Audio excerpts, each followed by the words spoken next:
Adding payment method to Shopify, it's pretty easy and pretty straightforward process. I'll show you in this video a step-by-step guide on how simply you can do it. Okay, first you need to go to the Shopify admin panel, which is very important in order to set payment methods.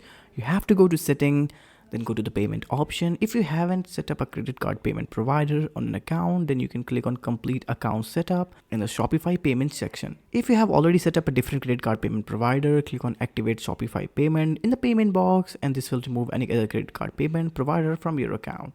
Now enter the required details about your store, banking information. If you're eligible, then Shopify balance account is created for you. Now click on submit for verification. If Shopify payments is not available in your region, which is very possible, or you prefer your specific third-party payment provider, Shopify supports a wide range of additional payment methods. Let me show you how you can do it.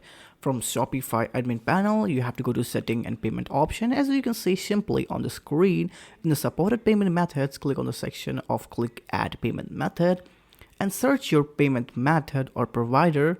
Here you can see a lot of alternative payment methods from the search result. It depends on what you prefer and what you like. Now click on the install button, enter your account credential for the provider you choose, click on activate, and that's it. Your payment method on Shopify is purely activated. So this video was a step-by-step guide on how you can do it. Shopify is a very great platform for such e-commerce activity, and I'll see you in the next one.